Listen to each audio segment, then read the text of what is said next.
Hello, everyone. Welcome back to Silver Tears Tarot, and welcome to today's reading. We're going to get into it to find out a little bit more of this interesting energy that we've been seeing lately. There's been a lot of energy of change, a lot of energy of movement, and then here recently an energy of inconsistencies coming from your person. But there's something that rises up in them because of this inconsistency to create a new beginning in their healing. So I'm hoping we get a better look at that as well today. So this is going to be a general reading for this collective. It won't resonate with everyone, shouldn't resonate with everyone. But if it does resonate with you, go ahead and take a look at maybe some of those more recent readings to get a bigger idea of what's going on, because they're all very much connected. So just hit like, hit subscribe, get caught up, and settle in, and we'll see what we can learn. I'm going to go ahead and get started with the Awaken Tarot today. That's going to be my main deck, and then we'll clarify with the Chrysalis Tarot. And when we get into the Oracle, we're going to do that with the Shaman's Dream Oracle. So a lot of time I do that in the extended, but we'll see. That's under the assumption that there is an extended, because there has been one a lot of the time lately. So we'll see if it happens again today. Getting started though, we're going to go ahead and take a look at that overall emotional and energetic energy. There's that kind of that backdrop, that energetic and emotional backdrop that we like to look at. And heavy on your person's energy if we can get it. Just kind of see what's out there in this energy today. We've got the Queen of Wands, the Ace of Swords. So that is passion and truth. It feels like a straight shot sort of day. There's something where there might usually be a circuitous path to get to something for them where it feels a little more direct. But with the Magician card in the reverse, they aren't necessarily feeling like they have a lot of control over this situation, whatever this is. So they feel like they're being showered with some truth.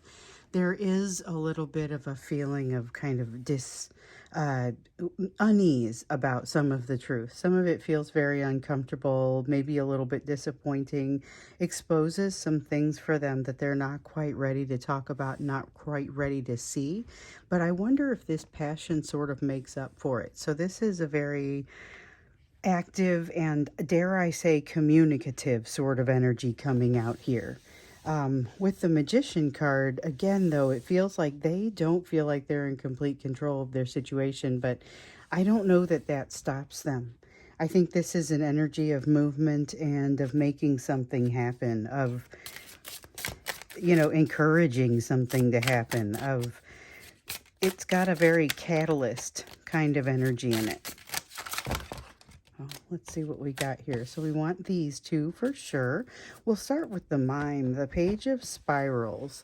So the Page of Spirals, that's fire energy. So it's going to be like a Page of Wands, and it is a very curious sort of card. It's a curious sort of energy, willing to try something different, willing to see if maybe trying something under a different set of circumstances might be beneficial.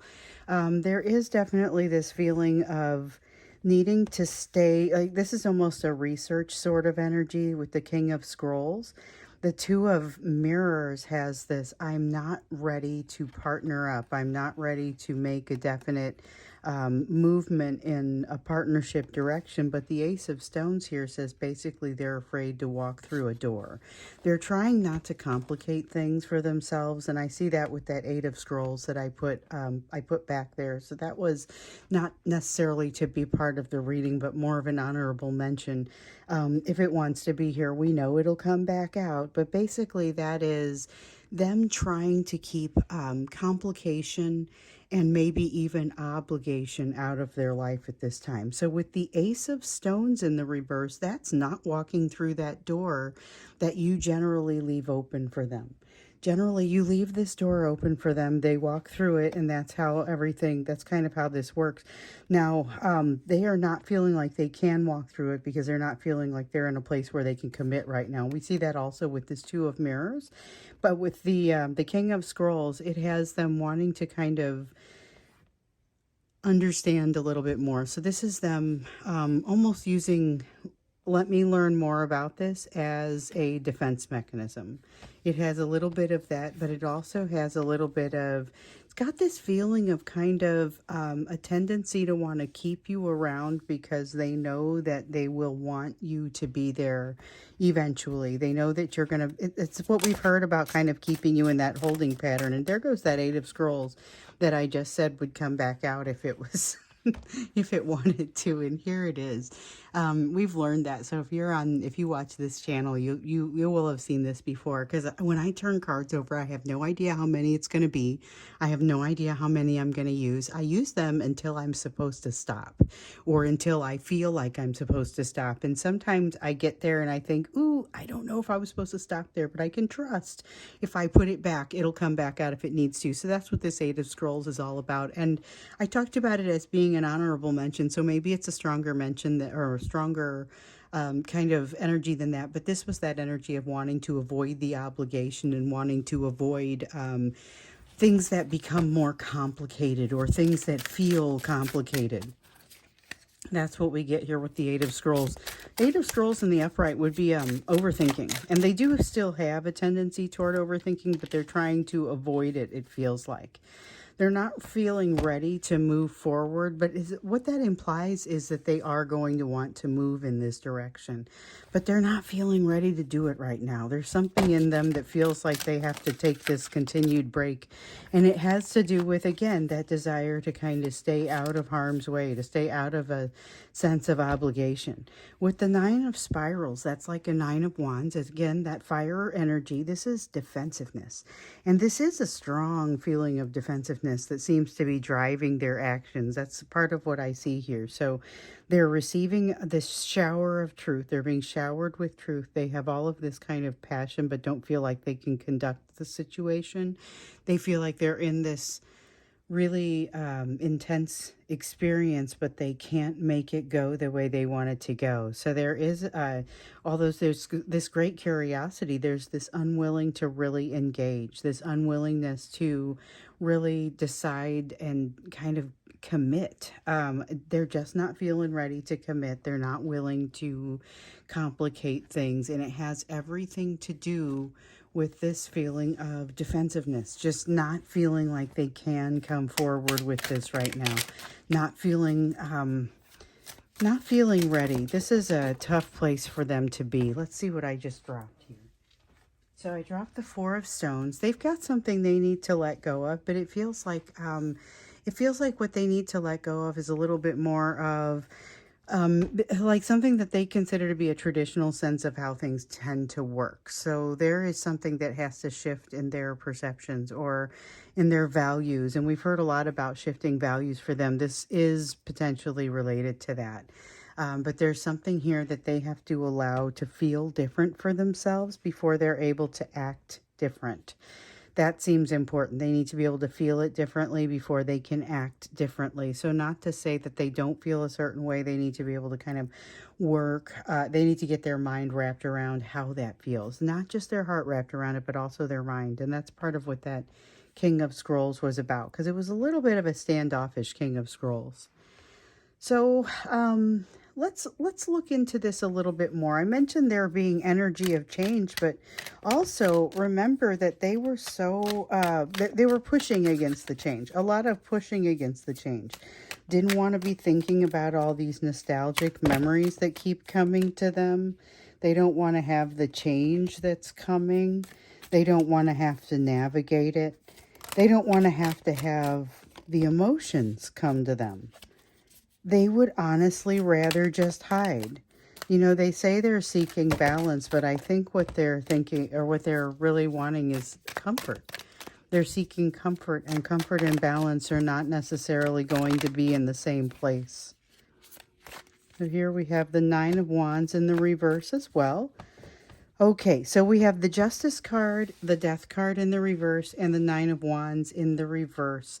What we have is kind of they're wanting to get into a comfortable place, but this is somebody who kind of does it in a way that's maybe not the most productive way. So this is someone who finds their way to vulnerability and letting their guard down by drinking a lot or something like that. This does have to do with letting their guard down, but it feels a little bit artificial because there's still so much of this sense of pushing against the change. What I was just talking about, that feeling of not wanting to have the change or the thoughts that come along with it, don't want to have to navigate it. And yet they want the balance, but I think, again, they got to get a better feel for what that balance actually is going to mean for them, because it may not be quite as comfortable as what they're hoping. They are, unless I am misunderstanding this feeling, they are more seeking out comfort than they are balance, but they think they're seeking balance. As they actually find balance, which I believe is what they're moving toward, they're going to discover it's not very comfortable. They have to make some shifting to get to that place where that balance becomes a comfortable thing.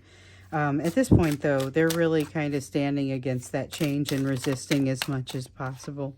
We've got that Ace of Scrolls. That's refusal to, I mean, that's denial. Ace of Scrolls in the reverse, that's the same as that Ace of Wands. They're being showered with truth, but they've got a refusal to really take it into consideration. No shortage of that passion there, though. So we've got the Muse, the Queen of Spirals. It's the same as this Queen of Wands energy over here, except it's got this added element of the Muse. And the Muse factor is kind of the inspiration. This is what gives them the idea to do some of what they, what they really want to do. You are very connected to one another. Remember, we saw a sense of them needing to get some guidance, and that this guidance, even though it's associated with like a third party situation, the bond between the two of you somehow makes it incredibly impactful to you. And remember, we got into that extended and we saw what it really was. So your person comes across some kind of guidance that hits them in a bit of an extreme way. So it gives them new perspective, but they don't immediately know how to use that perspective for something practical. So we see them building a strategy that very much protects them. It's like a self-covering strategy.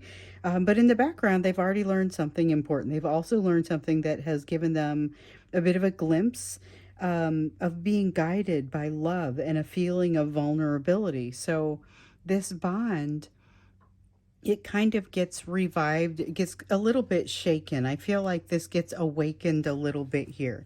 But you got to watch out. There's a lot of kind of denial of the truth. There's a lot of passion that is behind this revival of the bond energy, but enabling them with this glimpse that they get of being guided by love, that feeling of vulnerability. It enables them to particularly excel in that old familiar charismatic kind of narcissistic behavior pattern that we've seen in the past.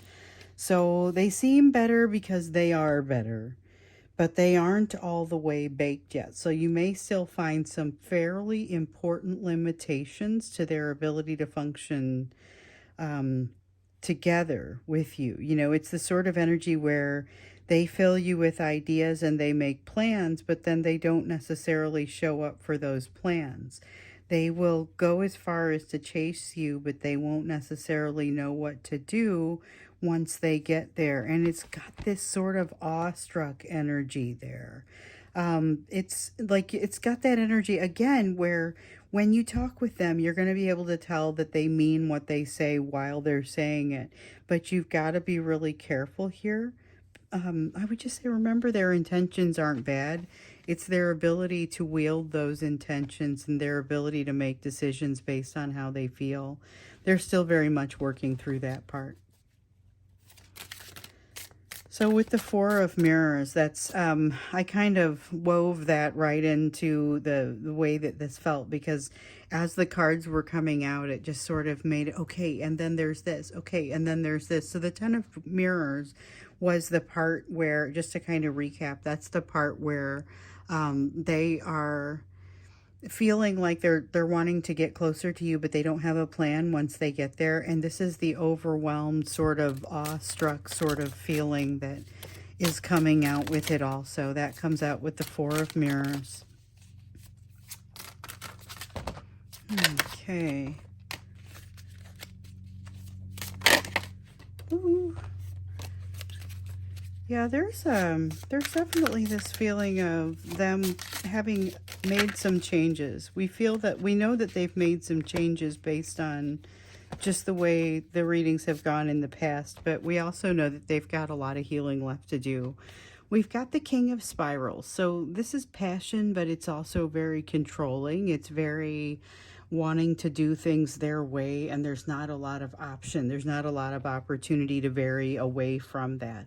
They also is very, it feels like if you don't cooperate with them the way that they would like to be cooperated with fairly early on, and even if you do, they may kind of have that I'll just take my ball and go home mentality, refusing to even engage if you don't immediately fall into place. So I don't know, that feels a little bit, I can't decide if that's unique to just a few of your situations. It's a pretty strong sense. I will say that, but I don't know that it's going to be everybody. Maybe some of them are going to do a better job of holding back and not appearing to behave that way. So we got the illusionist. This is the Knight of Stones. This one is about consistency, and we've noticed that they've had a difficult time being consistent here.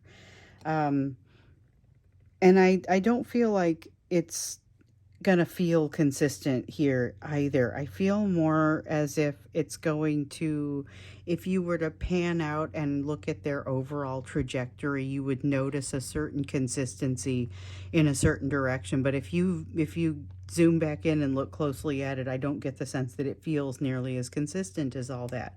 So they are doing some growing, but you may be watching something that looks frankly like an ego fit. That's what this is. So they've got, like, we've seen this tower coming out for them. They're very much resistant to the tower, resistant to the change, not wanting to have the memories, not wanting to have to deal with the emotions, would much rather just kind of take off and hide. But this is coming for them. It's something where we've got the King of Mirrors, which is that ego piece that I was talking about here a bit ago, because that's water energy. The King of Water is very does like the things to look a certain way. They want to appear a certain way, come across a certain way, and so it's important to them that they do come across a certain way. This is an egoistic sort of, it really protects them. It's protection. It's egoistic protection. So that's the kind of energy that they have here. And yet they've got something over here that stands to potentially bring it all down. This is the Tower. It is emotionally tumultuous, and they have to figure out how to deal with this. This is not something where they have the luxury of simply pushing, getting rid of it, pushing it away, sweeping it back under the rug. And I feel like there's this almost, okay, so they've got this change that's definitely coming. They have this almost flat refusal to deal with it. And I'm curious to understand what that means for their behavior, because this is what's happening under the surface. But if you get into it, what really does that look like it's going to drive? I don't know that I see that coming out here, so I think I want to look at it in the extended. We'll go ahead and get into the extended to look at what is likely to come of this energy, because there's a lot of pressure, a lot of back and forth, a lot of not quite knowing what to do when they run across you, and yet a communicative sort of vibe. So I have this feeling that they'll be in some cases reaching out, but not necessarily, once again, having that super satisfying communication. So communication may be part of it. We'll look into that, especially with this energy. I feel like it is. But we'll look into that when we get into the extended. But it's more a matter of, what do we expect them to do? How do we expect that to kind of play out? But before we go into that, we'll go into the you portion of the reading. So where your focus needs to be, given the rest of what you see out here on this table. And I'll just add, given the rest of what you guys have been doing. So there has been, you remember you got the assignment I did the assignment along with you. And I've been sharing my progress out on social media, but it was all about getting into that meditation and figuring out what it is that the messages are that really want to come to you. So for me, it's self-care. We see here a matter of changing values. We see a matter here of walking a path alone, something where you're going to have some decisions to make that others can't help you make. But what's really special about it is, even though this Two of Cups is in reverse and it feels like sometimes that feels like a lack of partnership, I don't get the sense that it's a lack of partnership as much as it's acknowledgement that this is a road you have to walk alone. So if you make a decision and you say, I need to, for example, like in my case, I need to increase my abilities around self-care, the Two of Wands is saying you have to redefine what that even is for you. You have to realign your values, question every single decision you're making in this realm, whatever that realm is, to determine, hey, do I still feel this way given what I think I need to examine right now, and how does it change what I was raised with, or what I was taught to do, and the things that I've become very used to. Now, with the Two of Cups, you are acknowledging, or your acknowledgement is going to be required, that this is a solo journey. You share it with as many people as you want to, but this is about you. And the Chariot is really, now that you've seen this, now that you've seen the messages, now that you've heard the messages, now that you've gone in, done the meditation, or once you do, you're going to realize that this is not something that you can sit on. You have to take action. It will require action. It's not something that you can unsee. And it reminds me, so in my favorite book about meditation, he says, this meditation isn't going to teach you not to throw plastic in the trash can that ends up in the ocean. What it's going to teach you is to recognize that you're doing it. And I swear every single time I have almost thrown trash, like the plastic in the trash can, I've sat there and realized that I was doing it. So interestingly, we've got this Two of Spirals here. I just kind of wanted to point this out. This Two of Spirals is the equivalent of this Two of Wands. We've got it coming in here in the reverse because what it's telling you is you've got something in your values that does need to be realigned. So that feels pretty significant. You were just being told to kind of look for that, to examine it, look for places where your opinions need to be re-examined, your perspective need to be re-examined, and this is where you're likely to see it. Here with the Seven of Spirals, though, in the reverse, I feel like with the Seven of Spirals in the reverse, this feels like kind of walking uphill or swimming against the current. When you find yourself walking up the hill or swimming against the current, realize that there's probably a better way, and you may want to go sideways, like perpendicular to the current, so that you're not necessarily going with it or against it, swimming until you get to a different place. Pretend it's a riptide, you know? I mean, there's different ways that you can handle these feelings, and going against your values, reevaluating, and I don't mean going against like deep-seated values. What I mean is reevaluating some of those deep-seated values. Are you someone who has workaholic values like I do? And I'm just admitting it openly to you because I have to. I have to be able to talk about myself that way within my mind, to be able to say this is something that we're going to address, and now we're going to question it when you make these types of decisions so that you can reinvent. This is an opportunity for you to really reinvent yourself, but you have to give yourself license to do that. Go ahead and look at it more objectively so that you're not looking at it in a way where you are as connected to it emotionally, and so that every decision is an emotional one. But look for the places where those emotional decisions start to feel scary, painful. With the Seven of Scrolls, this is deception, but it's got that feeling of self-deception, and these are the places where you need to work on it's that trust, that inner child work. It's that same concept, giving yourself that support that you required at some point during your development, but that you didn't receive. When you learn how to give it to yourself like that, then you're able to more objectively look at these things and feel a little bit more confident about it. And then when you look at it and you say, well, I'm reevaluating a deeply held belief, you have the option to say, I no longer want to operate this way. So in my little workaholic example, I can decide that I no longer want to feel like it's not safe to sit down because I should probably be up doing something different right now. You know, it's things like that. When I hear those things come into my mind, I've got to think about it. I've got to question it. So I don't know if that's you or if you have something else that you're working on. It's very much personalized to the messages that you're receiving. But get in there, and when you start to feel it becoming uncomfortable, recognize that's the sweet spot. That's where you really want to kind of get into it. There is going to be some struggle here. There is going to be some redefinition and having to take some deep breaths, recognizing that yes, this is in fact difficult when you redefine yourself.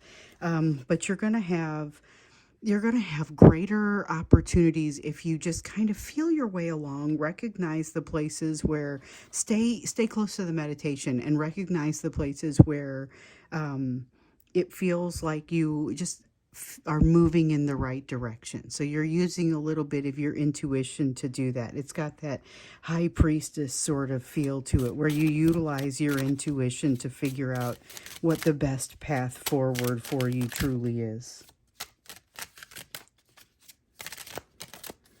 There's definitely feeling your way along, but again, that sense of not being in a rush. Let me see what I just dropped here. Okay.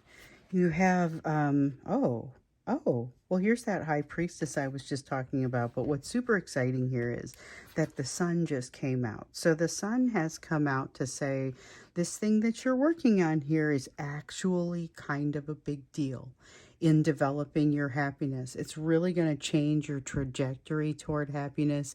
Not that you weren't maybe already heading that direction. We've seen evidence of that, but this shows you moving there a little bit more quickly and maybe removing some of those boundaries, several of those boundaries all at one time. But you've really got to stay close to that higher self, which connects you to the higher power and connects you to the messages. Oh, we want to put them this way. Connects you to the messages that you definitely are here to receive. So that is final last word right there. That's the end of this one. I'm going to go ahead and stop here. We'll move into the extended.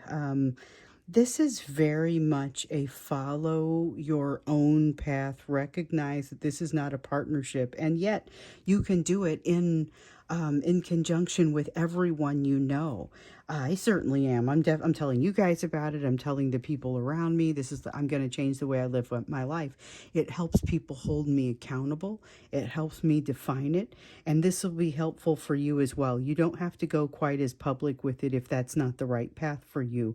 Recognize that it is such a solitary path. This is something that you could do even without discussion with other people. It's a redefinition of self. That's really what's happening here with you, and you're the one that gets to connect up with your higher self to get a better feel for the direction you need to go next.